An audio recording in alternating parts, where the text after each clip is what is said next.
Bienvenidos a No Somos Neutrales, donde hablamos con profundidad los temas que mueven el país y obviamente pues donde tocamos los temas de forma política a nivel nacional e internacional. Bueno, el día de hoy, compañera Paola Pineda también que nos acompaña como conductora de este programa, tenemos como invitado especial a Wilfredo Flores, comisionado de la CRE. Wilfredo, ¿qué tal? ¿Cómo estás? Muy bien, muchas gracias por el espacio. Bienvenido, Hola. Wilfredo. La verdad que es un privilegio poder estar con usted. El día de hoy estaremos abordando lo que es un tema relevante para el desarrollo de nuestro país, como lo es el sector energía. Cabe mencionar que dentro de nuestra conversación estaremos abordando diferentes puntos, como ser la energía como un derecho humano, las tarifas, la recuperación que hemos tenido dentro del sistema de energía. Asimismo, pues tenemos una de las voces importantes que nos va a impartir conocimiento y la visión que se tiene desde la CRED, la Comisión Reguladora de Energía Eléctrica. Bueno, también estaremos hablando sobre la reforma energética en Honduras. Muy importante, Wilfredo, hablar de lo que significa reconocer a la energía como un derecho humano.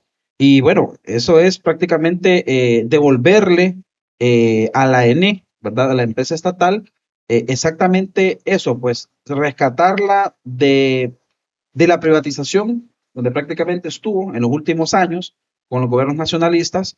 Recordemos nosotros que antes, en estos últimos gobiernos, era la energía eléctrica de Honduras, ¿verdad? Que era quien prácticamente manejaba la energía de Honduras y que prácticamente estaba privatizado. Pues hoy estamos prácticamente recuperando la energía. Pero bueno, para que sigamos ahondando en este tema, pues queremos pues que nos se presente y de igual forma también que comencemos pues a desarrollar este buen tema que es la reforma energética con nuestro invitado especial, Wilfredo Flores. Bueno, ¿qué es la reforma energética, no? Yo siempre que voy a alguna comunidad, digo, bueno, después de Dios, el Estado. Correcto. Y el Estado ha venido a recuperar lo que es el sistema eléctrico. Pasamos de un modelo neoliberal en el cual la energía eléctrica era un commodity, era un producto que se compraba, se compra y se vende todavía, ¿no? Todavía está ese modelo. Sin embargo, el Estado viene y al hacer esta reforma energética, que en realidad es el decreto 46-2022, viene y declara la energía eléctrica, aparte de que es un commodity, un producto que se compra y se vende, es un insumo de desarrollo humano, es un insumo, es un derecho humano. Y mire, yo les puedo decir, en América Latina, el único país que tiene esa visión de derecho humano como electricidad es Honduras. Honduras pasó de una etapa en donde el golpe de Estado nos manda a la cola del desarrollo. Éramos el cuarto país más pobre de América Latina, se viene el golpe de Estado y rompe el tejido social. Correcto. Al romper el tejido social, las llenas, que le llamo yo, a estos grupos de poder político y económico que desintegraron el Estado, toman los recursos. Y un recurso importante pues, es el recurso energético, ¿no? El recurso energético que lo podemos desarrollar vía la hidroelectricidad, el agua, el viento, el calor de la tierra, ¿no? Y entre otros. Y todos esos son recursos naturales. Sí, bueno, me llama bastante la atención el hecho de reconocer a la energía como un derecho humano. Hay muchas comunidades, Wilfredo, donde tenían más de 50 años de existir, por ejemplo, y que se alumbraban con candiles. Mire, el agua es derecho humano. Sí. El aire, el oxígeno es derecho humano. La electricidad en este gobierno es un derecho humano. Y al ser un derecho humano, el Estado debe facilitar el acceso a la electricidad. Entonces, se cambia este modelo neoliberal a un modelo en el cual la electricidad debe llegar a esas comunidades. Sí, es bien importante hacer énfasis que, verdad, que en este gobierno fue donde se aprobó la energía como un derecho, bajo el decreto 46 en el año 2022, un derecho para todos y todas las hondureñas. En efecto, como lo mencionaba el compañero Giancarlos, había lugares todavía en el área rural donde no se contaba con energía eléctrica, ¿verdad? Gracias a la presidenta, pues hoy en día muchas personas están siendo beneficiadas con esa ley. Mire, el modelo neoliberal es aquel en donde la mano invisible, ¿verdad?, del mercado Claro, sí. es la que Como el libre mercado. debe manejar, ¿verdad? La que regula la economía. La que se autorregula, ¿no? Ajá. Esa es como un completo neoliberalismo, ¿no? El mercado eléctrico, al ser un país pequeño, un país con muchas necesidades, mire, Honduras no es pobre, lo han empobrecido. Claro. Y lo han empobrecido todas estas leyes, ¿no?, que salen de ese Congreso Nacional. Entonces, se crean todas esas leyes en el modelo neoliberal. Llega la presidenta Xiomara con la resistencia al Estado y cambia el modelo de tal manera de que ahora la energía eléctrica, el mercado nunca iba a ver al último garífona, al último lenca de la línea eléctrica, ¿no? El mercado nunca lo va a ver, porque no es rentable llevar la energía Claro. eléctrica a esta gente. Entonces, O sea que no es debe rentable- ser el Estado el No que es lo rentable lleva. entonces llevarle energía A eléctrica los pobres, ¿no? a los pobres. Para ellos. Si los pobres A una consumen comunidad leña. garífuna, a No, una comunidad. el mercado no lo ve eso. Ok. El modelo neoliberal no lo ve. Y lo estamos viendo, por ejemplo, en la decadencia del modelo neoliberal en Estados Unidos, ¿no? Están pasando por un momento, el imperio está pasando por un momento de decadencia. De decadencia. Y nosotros estamos surgiendo, América Latina no está surgiendo con estas formas de pensamiento. Bueno, para mí me gustaría saber cómo la Comisión Reguladora de Energía Eléctrica, estamos hablando de un derecho humano, ¿verdad? ¿Cómo ustedes, bueno, usted como comisionado, cómo nos puede garantizar que sea de calidad y que estas tarifas sean ajustadas de manera adecuada, ¿verdad? Claro, mire, ¿Cuál es el rol que están jugando? la CRE antes era solo tarifa. Okay. Nosotros llegamos a la CRE en 2022 y creamos la Dirección de Fiscalización. Ahora el regulador, la CRE, llega donde el generador, le toca la puerta y nos deja entrar. Mire, al principio les chocó porque Ajá. no estaban acostumbrados a eso, el modelo neoliberal les dejaba hacer lo que Eso es querían. lo que querían. De hecho, nos encontramos con generadores que no seguían las órdenes del despacho. O sea, generadores que no seguían las órdenes del despachador. ¿El despacho qué es? Arrancar o parar generadores. Okay. Y se arrancan cuando se necesitan, ¿no? Por ejemplo, en el litoral atlántico, allá en La Ceiba, si sacamos un generador en hora pico, que son a las 12 de la mediodía o las 5 de la tarde, o sea, cuando comemos los hondureños, consumimos grandes cantidades de energía, porque tenemos estufa eléctrica. Entonces, al no tener el generador conectado allá en Atlántida, se baja el voltaje. Claro. Y estos pícaros no querían seguir las órdenes de despacho. Pues vino el regulador, el nuevo regulador, y comenzó a supervisarlos y los regulamos. Ahora están siguiendo las órdenes de despacho. No había una ventanilla de atención al usuario. Ahora nosotros creamos la ventanilla de atención al usuario. El usuario se iba al nefasto modelo de EH que vino a drenar las finanzas del Estado vía la concesión de la distribución. Entonces se quitó ese contrato y ya el regulador está regulando la parte de distribución, que son los postes, transmisión, que son las torres en alta tensión, y generación, entre otros. Sí, definitivamente ustedes juegan un papel muy importante como parte regular, bueno, como parte que supervisa, ¿verdad? Claro. Porque con las malas prácticas que se daban en los gobiernos anteriores, al final quien se veía afectada era la CRE. Mire, la CRE estaba tomada por los mismos grupos. Algunos comisionados habían trabajado en los mismos generadores. El operador estaba tomado por una junta directiva en donde estaban los generadores. O sea, el modelo como tal era un modelo en donde ellos mismos se regulaban y se autooperaban, ¿verdad? O sea, el lobo cuidando a las ovejas, ¿no? Sí, correctamente, pero entiendo que los reguladores sí pertenecen a la empresa privada. No, los reguladores, los generadores. Los generadores. No, hay generadores, hay que decirlo, ¿no? El 80% de los generadores son privados y el resto son del ENE. Estamos hablando del Cajón, Río Lindo, Cañaveral, el Níspero, que otros están, claro, hay un generador pequeño en Santa Fe y en Patuca, claro. Esos son del Estado.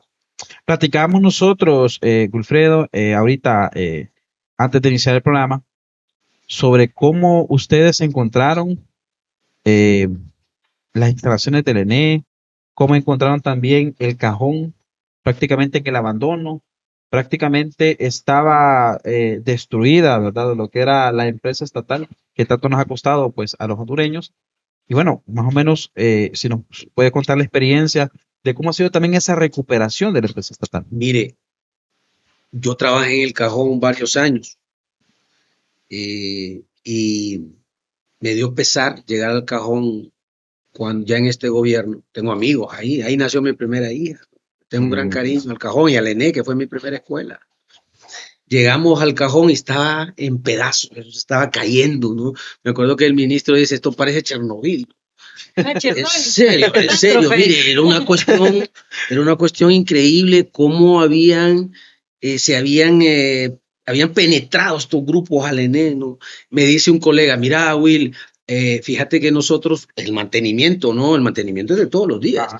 Tenían una tubería de alta presión ahí en el Cajón que habían pedido los repuestos los 4 años, los últimos 4 años de ese nefasto gobierno, narcogobierno. Y se los detenían el ENE, las licitaciones. Querían que la ENE fracasara.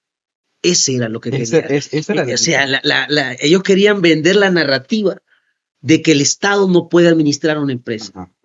Y todavía mantienen esa narrativa errónea. Pero ojo, aquí en Centroamérica, Costa Rica, el Estado maneja la electricidad Claro. y la regula.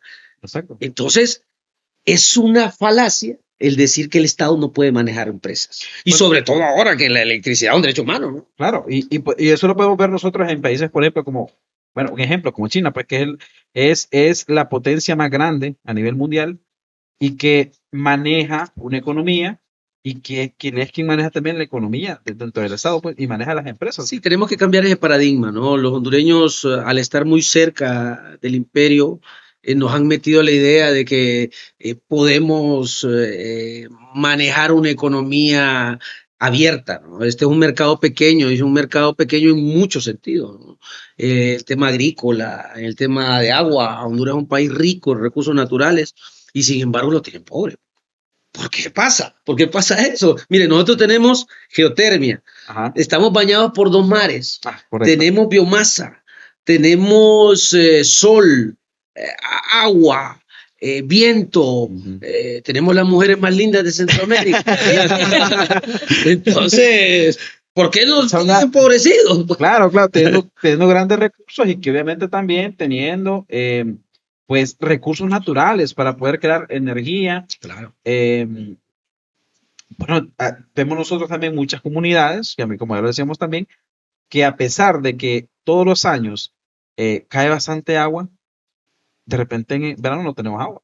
Mire, qué bueno que tocó ese tema. Los últimos 2 veranos, me acuerdo que nos sentábamos, ¿no? Todos los que estamos metidos en el sector y los apagones que tuvimos, ¿no? Sí. No, el último no, los anteriores. Y es que nos agarró el niño, un niño, Un gran fenómeno. un fenómeno terrible, la niña después, ¿verdad?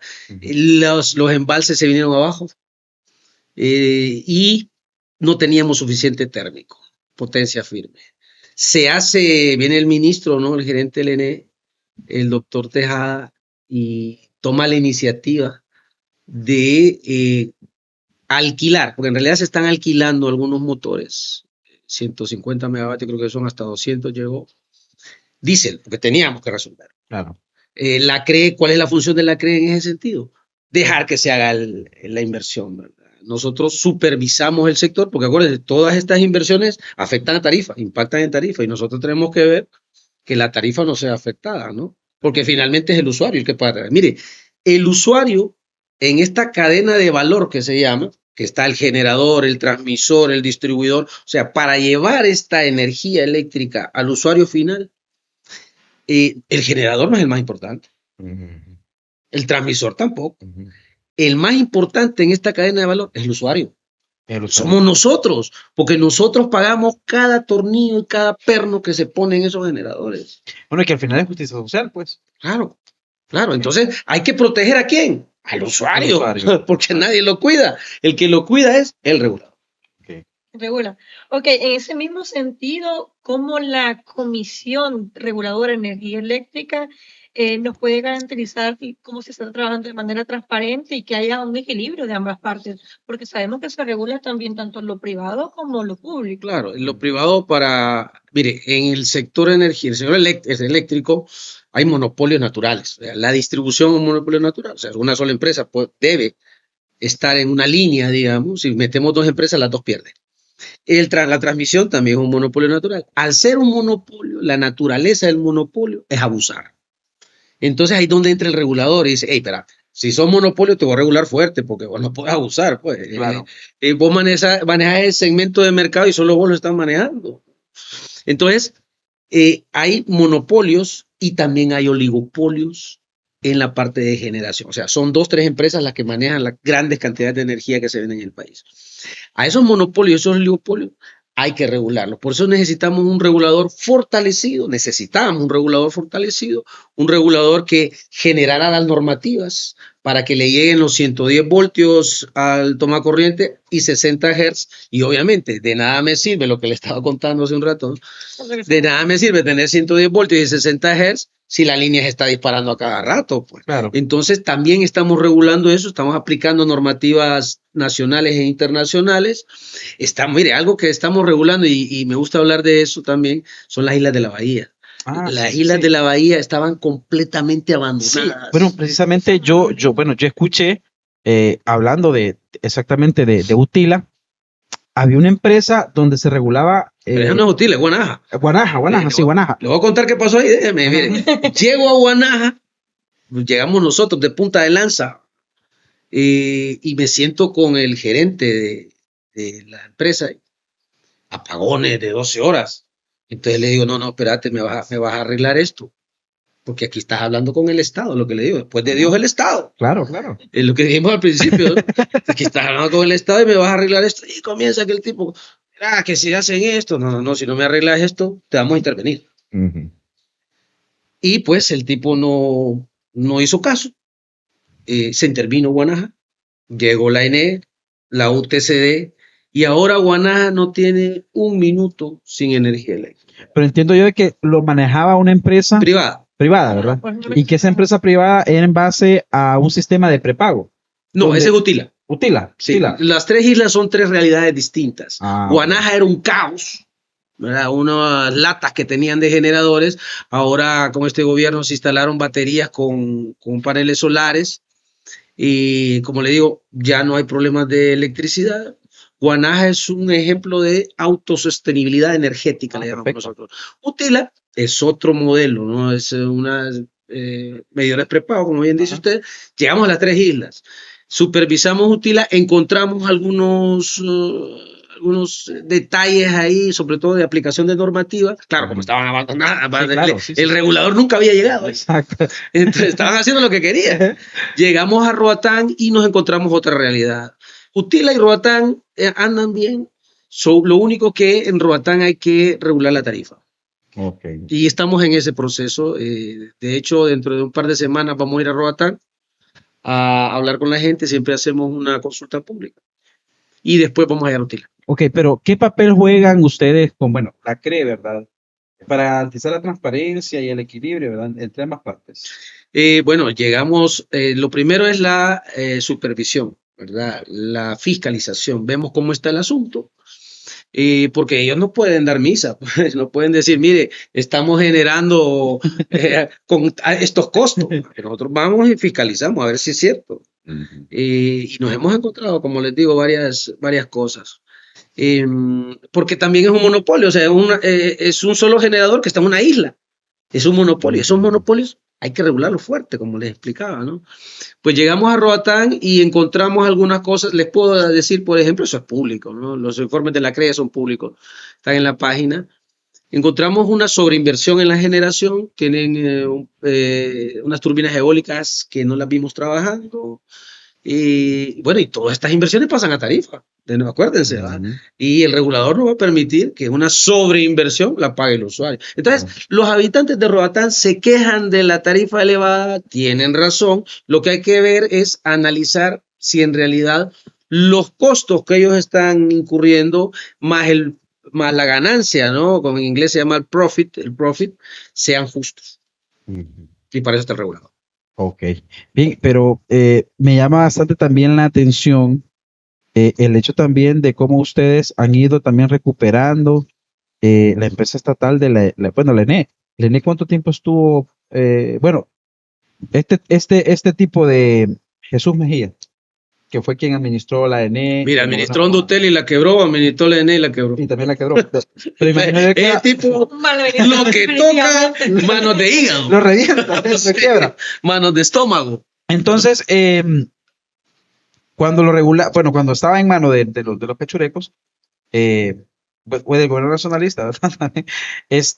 Cómo también la ENE cayó en el total abandono, pues, y que ellos prácticamente querían hacer ver de que la ENE ya no era viable como empresa estatal. Mire, es increíble entre hondureños cómo hay grupos que pensamos distinto, ¿no? Claro. Ese grupo de nacionalistas, ¿no? Que siempre están con los militares, que siempre están con la iglesia, que siempre trabajan con base a dogmas, ¿no? Ese grupo es el que andaba buscando, ¿no? Los que metieron el mercado de la droga en Honduras, ¿no? Acordémonos de todo eso, andaba buscando que se privatizara la salud, ¿no? El Seguro Social lo asaltaron, lo robaron, ¿no? Es importante recordar esto porque el hondureño tiene una memoria de corto plazo. Sí. Así querían hacer con la ENE también, ¿no? La educación, ¿no? Cómo destruyeron, encontramos escuelas destruidas, ¿no? Mire, yo soy producto de la educación pública. Sí. Yo vengo de la escuela pública, del Manchén, del Agustín Alonso, y vengo del Técnico Honduras, de la universidad pública, y luego estudié un doctorado fuera del país en una universidad pública. Entonces, el tema de la educación pública está demostrado de que le cambia la vida, ¿no? Y le cambia la vida no solamente a la persona, sino que al entorno. Entonces, ese pensamiento de privatización de estos sectores es un pensamiento neoliberal que lo tiene arraigado el Partido Nacional. Entonces, esta gente no puede volver. No debe volver al poder del Estado, ¿no? Porque el Estado, la función del Estado no es la privatización. La función del Estado es el bien común. Claro, y es prácticamente el ente que rige la sociedad, pues. Y obviamente que es quien protege al ciudadano. Pero si vemos nosotros que es un Estado neoliberal, así como lo decimos, que se encargaron durante 12 años de privatizar la empresa estatal, prácticamente era un Estado que estaba en contra también de la misma ciudadanía. Estaba en contra de todos nosotros. Nos tiraron bombas lacrimógenas, o sea, hay que recordar esas cosas. No hay que olvidarlo. No hay que olvidarlo, prohibido olvidar. Es bien importante, comisionado, tenerlo aquí y que nos hable de estos temas que muchas veces no los vamos a ver en medios de comunicación, claro. Mucho menos en los medios de comunicación corporativos, ¿verdad? Que le demos a demostrar a la población de cómo está trabajando el actual gobierno y cómo hoy la energía que quisieron privatizar en su momento, hoy ya es un derecho para todos y todos los hondureños y en el área rural también. Mire, yo decía que la ENE era esa vaquita, porque sin la ENE no hay negocio. Eso es claro. Sin la ENE no hay negocio. Y el mejor negocio que pueden tener esos empresarios es con el Estado. En el Estado, sí. Ellos se quejan, no vamos a participar en la licitación, una licitación histórica que tenemos de 1.500 megavatios ahorita. Guatemala tiene 1.400, son 3.000 megavatios en el Triángulo Norte que andamos buscando. Estas son inversiones, tanto públicas como privadas, sobre todo privadas. Son fuentes de empleo, son el recurso natural que se va a utilizar. O sea, se va a cambiar completamente la matriz energética. Estamos metiendo el gas. Allá está el barco en Puerto Cortés. El próximo miércoles vamos a ir a inaugurarlo, ¿verdad? Con el ministro y con otras autoridades. Entonces estamos cambiando la matriz energética para bienestar de la sociedad. En ese sentido, pues es importante recordar que la energía eléctrica ya como un derecho humano debe llegar a las comunidades pobres. Mire, el subsidio, por ejemplo, el subsidio, podemos hablar del subsidio también. Sí. Mire, 900.000 personas, casi la mitad de los usuarios del ENE no pagan energía eléctrica en este país. 150 kilovatios, ¿verdad? 150 kilovatios hora. Los que consumen menos de 150 kilovatios hora. Mire, la energía eléctrica tiene una correlación directa con los ingresos. Entre menos consume usted energía eléctrica, tiene menos ingresos, es más pobre. O sea, hasta 150 kilovatios, si consume hasta ahí, es una persona que tiene bajos ingresos.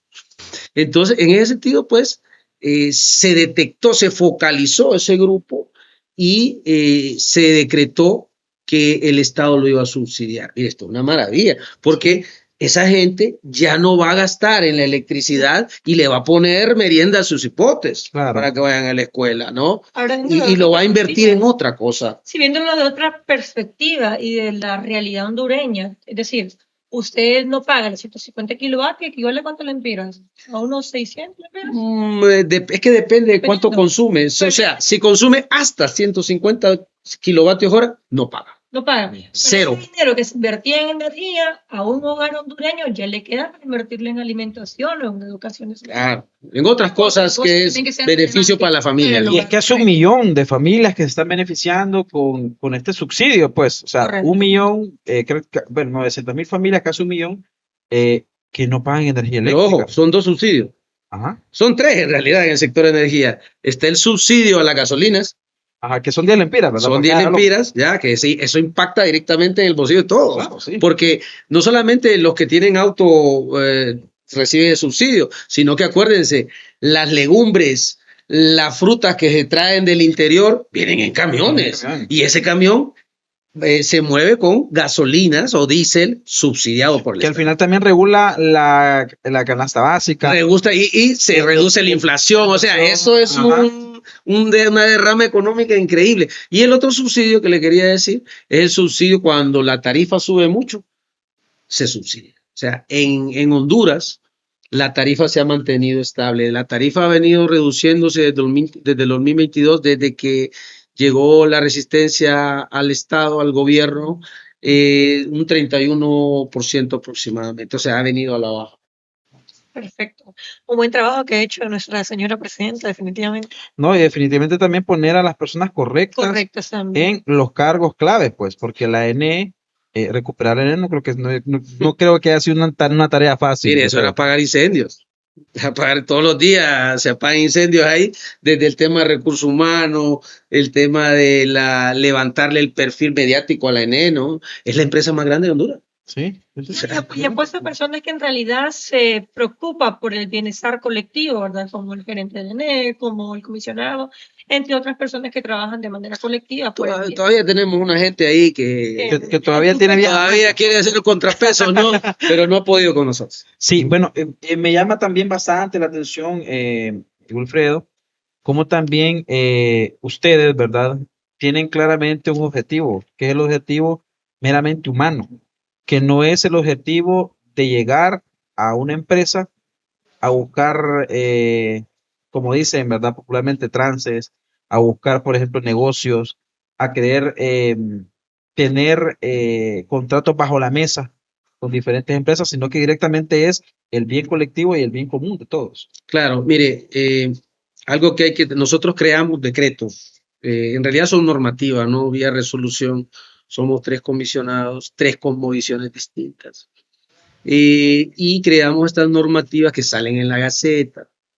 Pero lo que, como usted bien dice, andamos buscando es que estas leyes, estas normativas, estos decretos tengan como fundamento central el ser humano.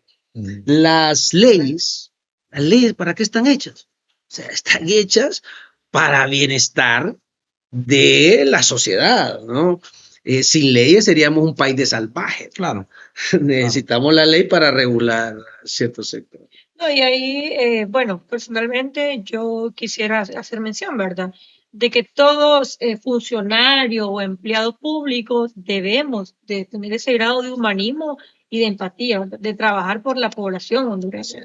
Entonces, en ese sentido, felicitarle que está haciendo un buen trabajo. Claro, recuperamos la CRE, estamos recuperando la ENE, la CRE hace un papel fundamental, no solamente en atención al usuario, en todo esto que le he dicho, sino que también supervisa, por ejemplo, estas nuevas líneas de transmisión que se han hecho, supervisa todas las inversiones que hace la ENE, supervisa la calidad del servicio eléctrico. ¿Cómo supervisa la Comisión Reguladora de Energía Eléctrica? ¿Cómo hace ese papel? La energía eléctrica, bueno, como le digo. Como comisión, ¿cómo se hace? Claro, creamos la fiscalización.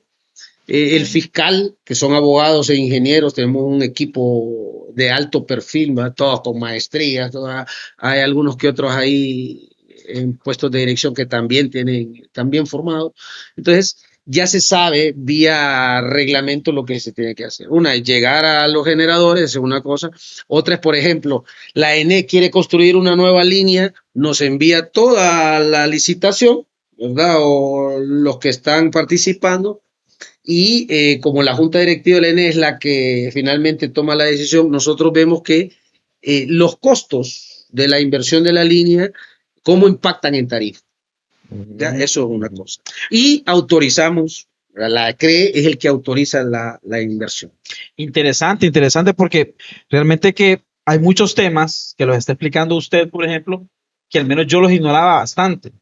Y que, bueno, yo que me he dedicado a la educación, ¿verdad? Estar frente a una persona, ¿verdad? Que lleva más de 20 años. 30 años. 30 años. Experiencia, conocimiento. De experiencia, obviamente, y que vemos nosotros de que la presidenta ha puesto a las personas correctas para poder recuperar este derecho humano que es la energía eléctrica, pues. Y que creo yo que hemos tenido un gobierno de que 3 años, ya casi 4 años. Sin embargo, que necesita un proceso de más tiempo todavía para poderle dignificar también al pueblo hondureño y que pueda también tener acceso a este derecho humano. Más o menos, ¿cuántas comunidades, por ejemplo, han sido las que ustedes han intervenido para que pueda haber energía? Bueno, intervenimos el Guanaja, supervisamos, una cosa es intervención, otra es supervisar. Ajá. La operación de Utila y Roatán. Ya estamos históricamente por establecer una tarifa. El Estado debe establecer la tarifa. Okay. Hemos ido también, es una experiencia maravillosa ir a ver esos sistemas aislados allá en Gracias a Dios. Miren, esa gente cómo vive y cómo se mira que al llegar la energía eléctrica se crean nuevos negocios. Y se crea la pulpería y se crea el mercadito. Y claro, y se mira que hay un crecimiento de un desarrollo. De una economía, claro, local. Sí. Y la gente se desarrolla, ¿no? Por eso es que la electricidad es un insumo importante de desarrollo humano. No, y es vital, definitivamente. Es vital para todo ser humano. Exacto. Entonces, hemos supervisado ahí. Estamos supervisando también los procesos de inversión en generación. Hemos fiscalizado los generadores del Estado, no solamente los privados, hemos ido al Cajón, por ejemplo, a Cañaveral, a Río Lindo, para ver cómo está el tema de la funcionalidad de estos equipos. Bueno, y también queríamos escuchar sobre la reducción de pérdidas, eficiencia operativa y el cumplimiento. Mire, el tema de pérdida en el subsector eléctrico y en la parte de distribución, mire, ¿por qué metieron EH? A EH lo meten en distribución. Acuérdense, está la etapa de distribución, transmisión y generación. En la etapa de distribución es donde entra el pisto, donde entra el dinero. ¿Quién les cobra? O sea, el que le va a poner el recibo es distribución. Es la parte de comercialización de la distribuidora. Entonces, en todo modelo neoliberal que ha existido en América Latina, llámese Argentina, Chile, que conozco todos estos casos, se meten por distribución. Entonces ahí es donde metieron EH. Querían privatizar desde distribución, porque ahí está el pisto. Repito, entonces EH se le contrata para reducción de pérdidas, no las redujo, las dejó más altas, drenó las finanzas del Estado y dejó una distribuidora en las latas, ¿no? Llega este nuevo gobierno, toma control de la distribución, pero reducir las pérdidas no es de un día para otro. De hecho, no es así nomás, porque hay que hacer inversiones, ¿no? Hay que cambiar postes, se encontraron más de 100,000 postes podridos, el mantenimiento que le hacía a esa empresa era malísimo, ¿no? Fue un mal negocio para el Estado. Bueno, entonces se tienen que cambiar los cables, está creciendo, las ciudades crecen, ¿no? Hay mayor construcción de viviendas y eso es más demanda. Claro. Al subir la demanda, aumentan las pérdidas. Entonces, ¿qué hay que hacer? Cambiar el cable, poner un cable más grueso. Son inversiones, repito. Entonces, la dinámica de la distribución es un poquito más compleja y por eso es que la reducción de pérdidas va lento. Se han reducido 4 puntos porcentuales y se está trabajando en eso. Básicamente el ciclo de la ENE entonces es generación, transmisión y la distribución. Muy bien. Y hasta el usuario. Lo sabe. Ok, perfecto. Súper interesante. La verdad que yo personalmente estoy ¿cómo le podría decir? Aprendiendo. Alegre, porque sí, Sí. conocimientos nuevos. Todos los días aprende algo toda nuevo. la población debemos de aprender algo nuevo y algo que está... Yo, no sé, yo veo bastante que la presidenta está inaugurando con el ENE. Es importante explicárselo a las personas qué es lo que se está haciendo. Mire, San Pedro Sula era un cuello de botella. Ujú. O sea, y esa es la zona donde más se consume energía eléctrica. Claro, sí. Pero como no se habían construido las líneas de transmisión, ¿y por qué no se construyeron las líneas de transmisión? ¿Y por qué se tercerizó distribución? De nuevo, aquí entra el dinero. Pero en transmisión hay lo que se llama costos hundidos. O sea, yo voy, no es negocio, pues, no es negocio a corto plazo. Entonces es lo último que se privatiza en un modelo neoliberal. Entonces se lo dejaron al ENE. Claro, que la ENE, el Estado, de nuevo, le quería decir esta analogía, esa vaquita que estaba moribunda, ¿no? Pero que hay que meterle suero para que siga viviendo, es la ENE, era la ENE. Así era la ENE. Entonces, no se hicieron las inversiones en transmisión, vino este gobierno, se hacen las inversiones de transmisión y se destapa ese cuello de botella. Ahora la energía eléctrica solar que se genera en el sur se puede llevar al norte. Ahora entonces, Ahora ya se puede. Ahora ya se puede. Serían coloquialmente, estamos de punta a punta, del sur hacia el norte, del este al oeste. Es un país pequeño, un país en el cual se puede hacer este tipo de operación. Ok. Bueno, muy interesante hablar, ¿verdad? Y bueno, también aprender mucho sobre el tema de energía eléctrica. Seguimos, ¿verdad? Conversando con nuestro invitado especial, Wilfredo Flores, que es el comisionado de la CRE. Bien, también queríamos hablar, ingeniero, sobre, explicar un poco sobre el tema de la eficiencia también operativa y cumplimiento normativo, ¿verdad? Sobre este tema de la energía. Claro. Otro de los aspectos fundamentales de un regulador es la creación de normativas. Hemos creado la normativa, por ejemplo, de los cogeneradores, esos ingenios azucareros cuyo producto principal es el azúcar, ¿no? Pero tienen un subproducto que se llama electricidad. Entonces, ellos generan azúcar, pero al mismo tiempo inyectan energía eléctrica a ciertas horas en la red. Pues no tenían normativa, ¿no? Creamos esa normativa, creamos una normativa para las baterías, ¿verdad? El tema de almacenamiento es importante, sobre todo cuando tenemos generadores con naturaleza variable, que se llama, por ejemplo, paneles solares. En la noche no generan. Entonces necesitamos almacenar la energía de día en baterías para que en la noche, por ejemplo, puedan inyectar energía, entre otras operaciones con baterías. Y así hemos generado normativas nuevas. ¿Eso para qué? Por ejemplo, la ENE no podía comprar. Honduras es el único país que tiene 3 interconexiones regionales, con Nicaragua, con El Salvador y con Guatemala. Y en esos 3 puntos de compra y venta de energía no podía comprar ni vender. No. Tenían un mercado cautivo. Entonces, ¿qué es lo que hicimos nosotros? Destapamos ese mercado cautivo y le dimos una facilidad, el regulador le dio una facilidad al ENE para que comprara energía barata en el mercado regional. Pero interesante. Toda esta cosa la tenían bien pensada. Bien pensada. Y que creo yo también, como ya lo decíamos, en un monopolio, en un oligopolio, donde, desde mi punto de vista, según lo que yo entiendo, eran ciertas empresas, ¿verdad?, que prácticamente tenían amarrado este negocio. Todavía hay algunos amarres, como le llama usted, pero los estamos desenredando.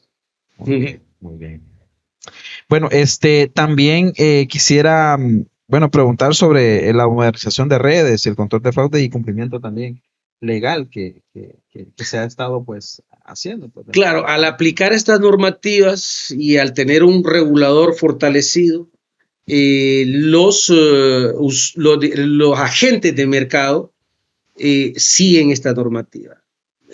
Por ejemplo, RECO de Roatán, UPCO de Utila, deben seguir y agarrar todo lo que, darle seguimiento a todo lo que dice una normativa. Por ejemplo, no pueden instalar un poste de tal o tal altura en la arena, por ejemplo, entre otras cosas, ¿no? En estas islas tienen que utilizar conductores especiales.